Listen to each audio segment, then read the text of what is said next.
como uma situação menos pior, certo? Não gosto de usar a palavra, está melhor. Eu me sinto mal falando assim. Prefiro falar menos pior. E menos pior é mesmo, né? Menos pior é mesmo. Mas tem 2 pontos que eu queria destacar nessa transferência do Bolsonaro. O primeiro ponto, que foi noticiado amplamente, foram os contatos da Michele Bolsonaro e do Tarcísio com o Alexandre de Moraes. Os 2 foram falar diretamente com o tirano. Vocês devem ter visto, né, que eles 2 foram conversar com o Moraes sobre esse assunto das condições do Bolsonaro. E o segundo ponto, também noticiado amplamente, é o relato de que a única coisa que impediria a concessão da prisão domiciliar ao Bolsonaro seria a irritação do Moraes. O Moraes parece que estava irritado com os filhos do Bolsonaro. Lembrando que a prisão domiciliar foi um direito que foi reconhecido pelo próprio STF ao ex-presidente Collor, por conta de um problema de saúde muito menos grave que o do Bolsonaro. Pois bem, vamos começar pelo primeiro, certo? Vamos começar pelo primeiro. A Michele Bolsonaro, ela se encontrou com o Gilmar Mendes no início da semana para pedir que ele falasse com o Moraes sobre a prisão domiciliar do Bolsonaro. Pois bem, logo depois, na quinta-feira, ela teria sido recebida pelo tirano em pessoa. Esse episódio foi relatado pelo O Globo e também por outros veículos. Deixa eu mostrar aqui a matéria que saiu. A Michele se encontra com Moraes horas antes da decisão que transferiu Bolsonaro para a Papudim, certo? Então isso foi retratado pelo Globo e pelos outros veículos também. Bom, essa mesma matéria, ela relata que o Tarcísio de Freitas teria ligado para pelo menos 4 ministros na quarta-feira, um dia antes da decisão do Moraes. E o Tarcísio teria feito essas ligações para defender que o Moraes deferisse a prisão domiciliar para o Bolsonaro. Então, isso foi o que foi divulgado. Então, tomando a coisa toda pelo valor de face, a gente pode concluir que a atuação dos 2 foi benéfica para a decisão de transferência do Bolsonaro, né? Era urgente tirar o Bolsonaro daquela situação de tortura, essa é a palavra. Aquele barulho insuportável e constante de ar-condicionado. Eu já falei aqui no TV Injustiça, naquele livro famoso, Arquipélago Gulag, em que o Solzhenitsyn, ele narra muitos métodos de tortura que eram utilizados na União Soviética. Esse tipo de coisa, barulho persistente, privação de sono, esse tipo de coisa era utilizado para torturar aqueles soviéticos. Então tudo que a gente vê aqui é método soviético, quer o Alexandre queira, saiba ou não, é método soviético, tá? Tudo método de tortura.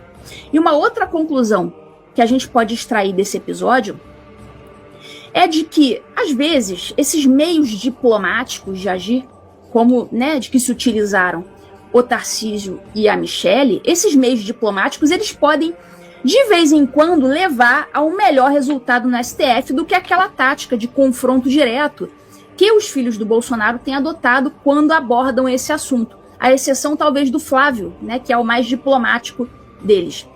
Eu gosto muito do Eduardo, mas muitas vezes esses métodos de confrontamento direto, que inclusive é o meu mesmo, Ludmilla, eu costumo usar esses métodos de enfrentamento direto.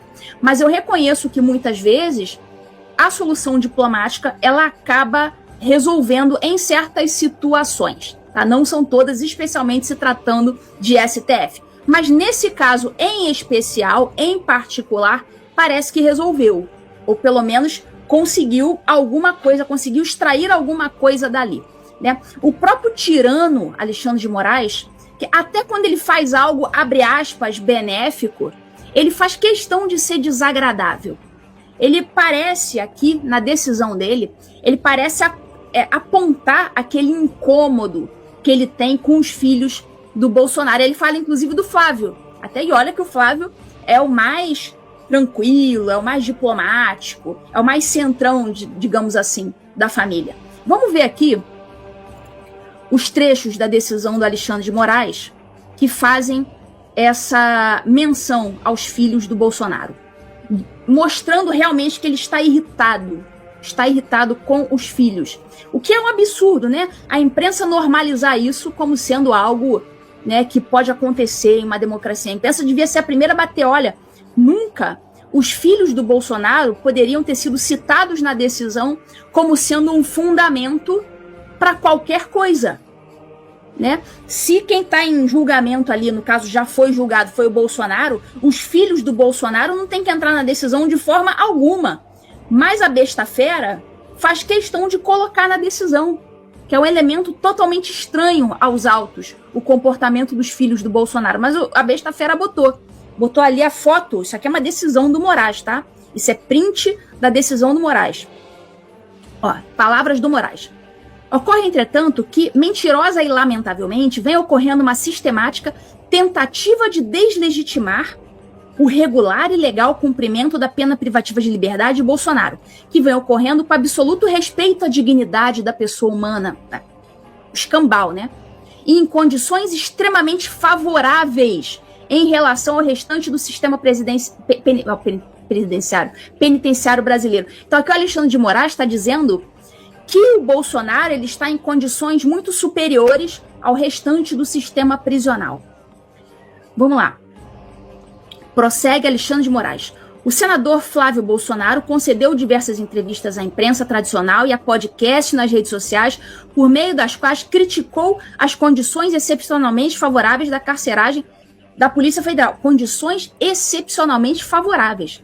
Então aqui o Moraes está dizendo que aquela cela lá onde o Bolsonaro estava, com aquele ar-condicionado insuportável, fazendo barulho 24 horas por dia, que aquilo eram condições excepcionais. Excepcionalmente boas, nas palavras do Moraes. Ele teve coragem de escrever isso na decisão. E ainda fez um print, colocou lá a foto, né, a cara do Flávio. Aí reclamando numa decisão judicial. Olha que absurdo. Reclamando de crítica. Do direito de crítica de qualquer cidadão. Não é só porque é o filho do Bolsonaro, não. Qualquer pessoa poderia fazer críticas às celas da Polícia Federal. Nesse caso aí foi o Flávio. É aquele famoso sentiu, né? Tudo bem ele sentir, mas sentir e ainda botar isso na decisão, uma decisão judicial, botando como fundamento uma crítica da qual ele discordou, mas botou aí. Aí reclamando que o Flávio, olha, comparou a carceragem da Polícia Federal a um cativeiro. O Flávio tem todo o direito, Alexandre de Moraes, de comparar a cela da Polícia Federal a um cativeiro. Ele tem o direito de fazer isso. E qualquer um tem o direito de discordar. Mas ele não suporta a ideia de alguém que tem um discurso que consegue ser disseminado, como o Flávio. Ele não suporta a ideia de que alguém vá a público criticando a Polícia Federal e a ele mesmo, Moraes. Ele não suporta essa ideia. Aí tá aí, sentiu. Segue a decisão do Moraes. No dia 2 de dezembro, em entrevista, o senador Flávio Bolsonaro novamente, olha como é que ele está incomodado, novamente fez críticas infundadas às condições extremamente favoráveis da Sala de Estado-Maior na Superintendência da PF. Deixa eu pegar aqui sair aqui da decisão do Moraes. Mas eu queria destacar isso aqui que a imprensa noticiou ainda dentro desse tema. Olha isso aqui. Olha essa notícia. Papudinha pode ser antessala da domiciliar. Então aqui é o Estadão, né? Papudinha pode ser antessala da domiciliar. Então aqui o Estadão já está ali tentando, né, orientar o posicionamento público no sentido de que o próximo passo natural seria a concessão da domiciliar para o Bolsonaro. Mas olha isso aqui. Isso dependerá do quanto filhos de Bolsonaro irritam Moraes. Opa, peraí, parou.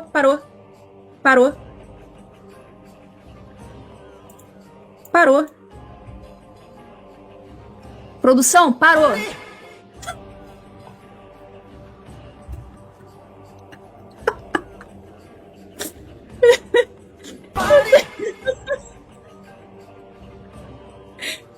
Vocês ficam mandando pix pro TV Injustiça? Aí eu acabo incrementando o programa. Ai, pai, para! Agora eu resolvi incrementar o programa com um sonoplasta. Olha só o que vocês me arrumam. Agora temos o sonoplasta do TV Injustiça, gente. Agora entrou o Michael Jackson aí, gente. Não, de vez em quando... Assim, eu não sei o que o sonoplasta vai fazer. No pare, tudo bem. No pare eu tinha combinado. Mas em algum momento vão surgir barulhos aqui que eu não combinei. Então vocês vão me ver dando risada do nada. Então assim, parou. Parou essa notícia aqui. Igual o João Kleber, né? Parou. Que história é essa de decisão judicial estar condicionada à irritação do juiz com os filhos do condenado? Que história é essa? E veja, a imprensa, isso aqui é o puro suco do Varzil. Aqui a gente volta à real dimensão do que a gente está vivendo hoje no Brasil. Né? A imprensa noticia abertamente, como se fosse algo normal, algo aceitável, algo legal, que a condição de um preso político depende da circunstância dos filhos desse preso irritarem ou não o juiz. Como é que pode um negócio desse? Claro que não se poderia, né, em uma democracia de verdade, em um Estado de Direito, noticiar uma coisa dessas aqui sem haver o impeachment imediato do dito ministro no dia seguinte. Alguém botou aí o puro suco da ditadura. É isso aqui.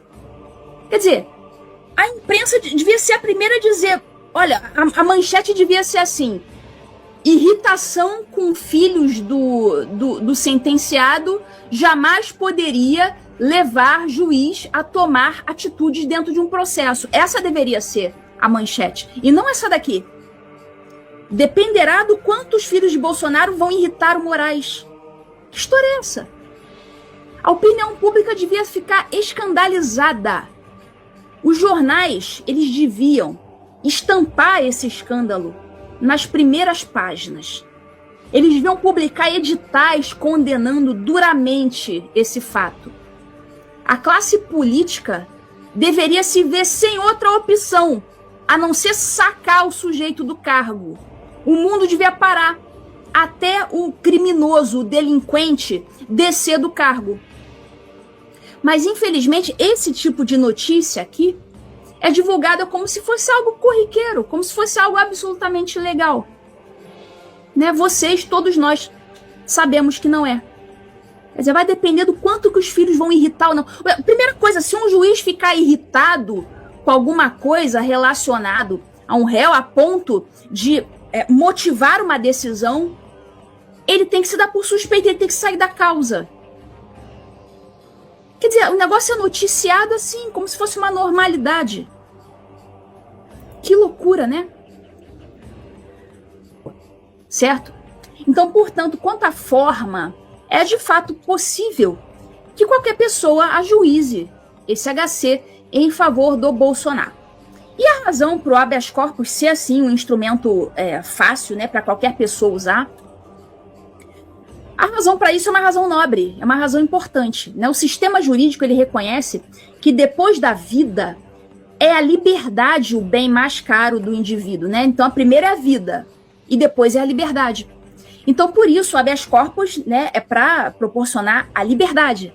Então, como é um bem muito caro, né, o segundo bem mais caro, né, só fica atrás da vida, a nossa Constituição permite, né, que qualquer pessoa possa interceder junto ao judiciário em benefício de qualquer outra pessoa. né? Então o HC é um instrumento generoso e deve ser compreendido generosamente. Então o que eu queria destacar nesse caso do Bolsonaro é se esse habeas corpus o ajuda ou o prejudica. Bom, a gente sabe que o Bolsonaro tem advogado, até mais de um, né? Tem uma equipe de advogados, né?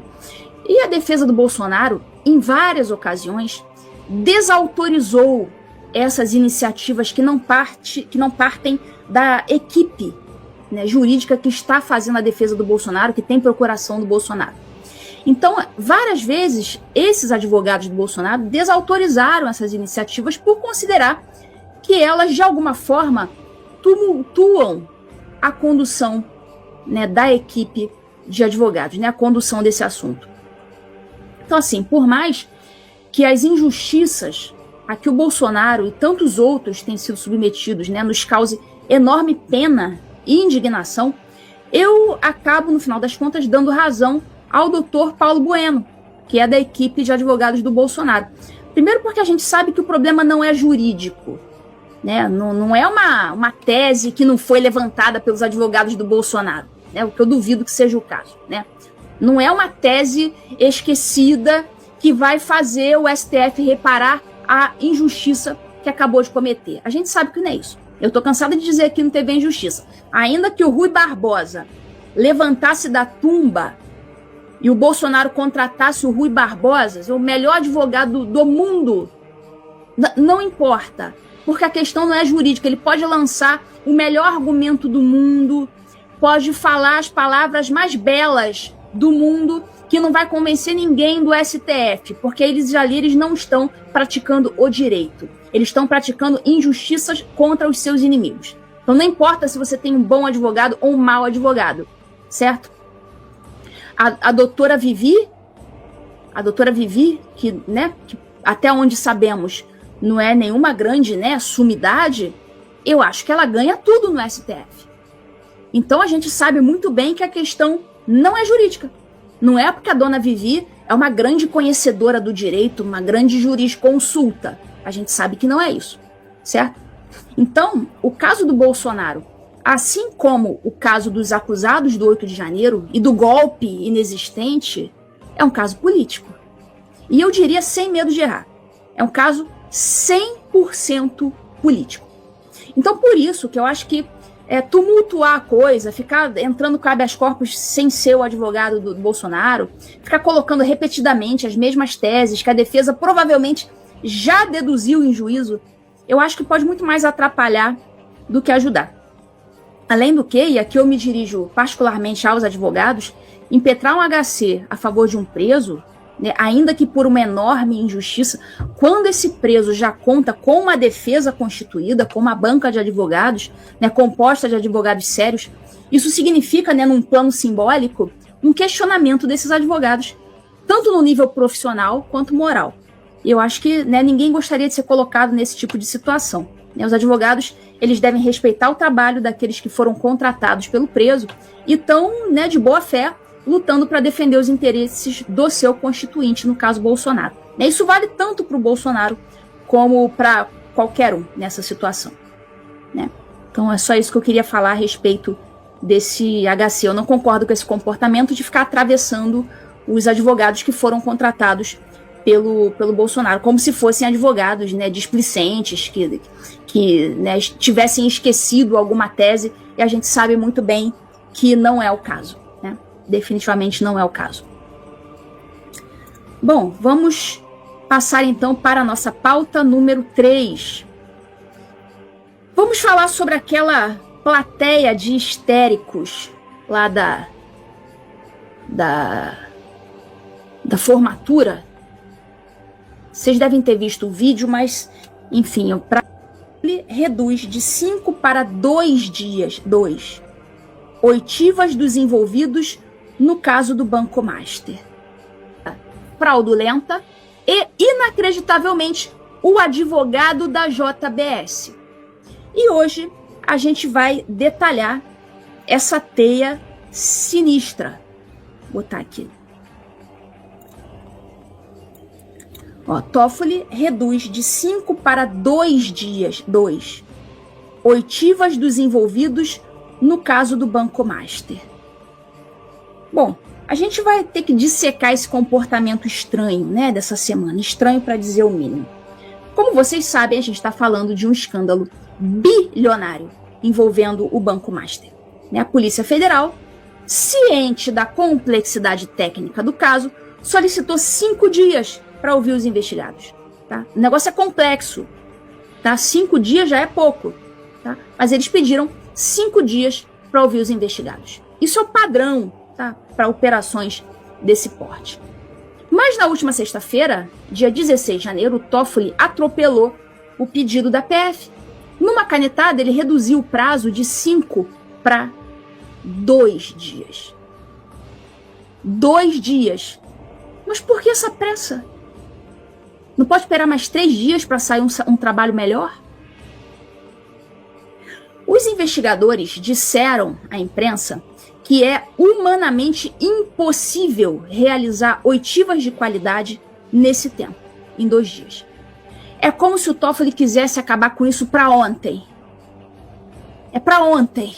Chega, já deu. E a interferência não parou no relógio, não.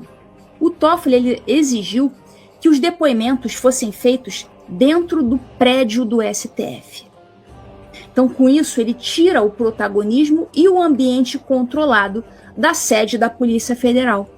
E mais grave ainda, o ministro, num movimento muito raro, ele decidiu nomear peritos específicos para atuar no caso. No G1, clima azeda ainda mais após decisão de Toffoli indicando peritos sem consultar a PF. Decisão é incomum. Decisão incomum. Outro dia apareceu alguém falando que a decisão era exótica, né? Eles estão usando cada adjetivo, né? Decisão incomum, decisão exótica. Que loucura, né? O ministro atropelou o rito padrão ao selecionar nomes à revelia da direção da polícia. O movimento foi lido na corporação como recado de desconfiança institucional, apesar da alta qualificação técnica dos escolhidos. Tá? Tô dizendo para vocês, não existe isso de juiz dizer o nome do perito que ele quer. O juiz precisa de uma perícia? Tá, manda para a polícia. A polícia, assim, genericamente, manda para o diretor e o diretor lá dentro do departamento dele, ele vai escolher o perito, o funcionário que vai fazer aquilo ali. Você manda para o diretor e o diretor escolhe. Não existe isso de juiz escolher quem vai ser o perito. Isso não acontece em lugar nenhum. Certo? Geralmente quem define a equipe técnica é a própria polícia, né? E se baseia na expertise, né, necessária para analisar as provas. Quando o magistrado começa a escolher a dedo quem vai periciar as evidências, critica a demora da polícia publicamente, o sinal de alerta, pessoal, o sinal de alerta máximo deve ser ligado.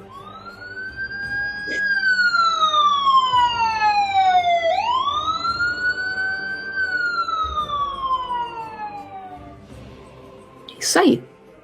Sinal de alerta máximo. No caso, a sirene da polícia, eu acho que é o barulho perfeito para isso aí. A gente está diante de um comportamento criminal, provavelmente. Esse juiz está microgerenciando a investigação. Isso não acontece, pessoal, repito, não acontece nas varas criminais. Juiz não escolhe perito. Não é assim que acontece. Certo? Até o Merval Pereira, que é porta-voz quase oficial dos marinhos, ele comentou essa condução sinistra. Ó o Merval. Atitudes de Toffoli são cada vez mais suspeitas. Então o Merval, gente. Merval acho que é do Globo, né? Ou o ministro Toffoli denuncia que a PF está tentando ajudar Vorcaro, ou ele mesmo está tentando ajudá-lo. Então tudo indica que realmente essas atitudes do Toffoli também, assim como as atitudes do Alexandre de Moraes, são caso de polícia, certo? Agora, a pergunta de $1 milhão. Por que tanto nervosismo, Toffoli? Tá nervoso com o quê? Por que controlar cada milímetro dessa apuração? E a resposta, ela pode estar naquilo que a investigação não pode achar. A gente precisa falar da REAG, R-E-A-G, REAG Investimentos. Já toquei no assunto aqui também, na semana passada. Essa gestora, ela foi liquidada pelo Banco Central e é acusada de ser o motor das fraudes do Banco Master.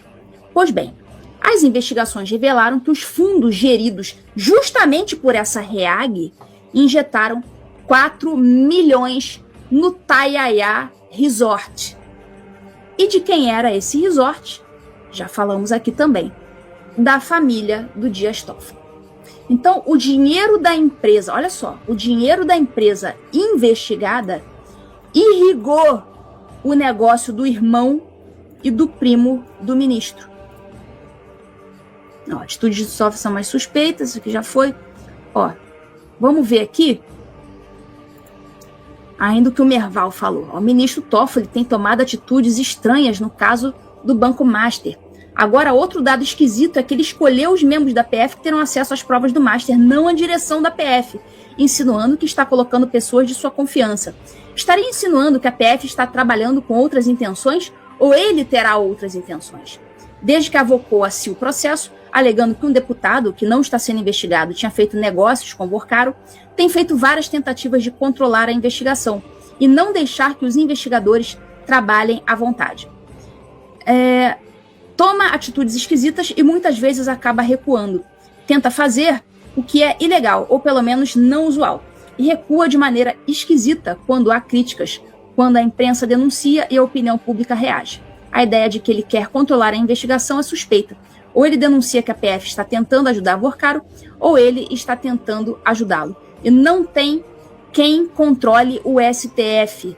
Estão trabalhando não só nessa investigação, mas em todo o resto, e são realmente como se fossem a última palavra em tudo. Então aí vocês estão vendo a opinião do Merval. Vamos prosseguir aqui. Ó, fundo ligado ao caso Master investiu 4 milhões em resort de irmãos de Toffoli. E aí saiu na CNN, então já está na grande mídia. O conflito de interesses, né, já seria gritante aí. Mas a história tem uma reviravolta que é digna de cinema. Quem comprou a parte da família Toffoli nesse resort e assumiu o controle do negócio, sabe quem foi? O comprador foi o Paulo Humberto Barbosa, guardem esse nome. Ele é advogado ligado à JF, né, os donos da JBS, e é sócio de executivos do grupo. Olha aí. Resort ligado à família de Toffoli cai nas mãos de advogado da JF. Bom, vamos ligar os pontos cronológicos. Em dezembro de 2023, o Toffoli ele suspendeu uma multa de mais de 10 bilhões de reais da JF. Pouco tempo depois, um advogado que defende os interesses da JBS aparece e compra o resort da família do ministro e resolve a situação do negócio. Parece uma ficção, mas está nos jornais dessa semana. O homem que comprou o negócio dos parentes do juiz é ligado à empresa que esse juiz beneficiou com uma decisão bilionária. Vamos lembrar aqui. Toffoli suspende multa de mais de... quanto? De mais de 10 bilhões do acordo de leniência da JF. Tá aí. Então, diante disso, vamos voltar ao início. O Toffoli briga com a PF, encurta os prazos, tornando esses prazos impossíveis de serem cumpridos, escolhe os peritos a dedo e centraliza tudo no seu gabinete. Ele está agindo como um juiz imparcial buscando a verdade? Ou está agindo como alguém desesperado para controlar o que vai sair dessa investigação? Como que um ministro pode relatar o caso de uma gestora que colocou dinheiro na empresa da sua família? E mais, a coincidência, abre aspas, né? A coincidência do advogado da JBS é só a cereja desse bolo, né, indigesto. O STF ele deve explicações. E o Senado, ele deveria estar de olhos bem abertos para isso que está acontecendo. Para mim, motivo para processo de impeachment já tem, e há muito tempo.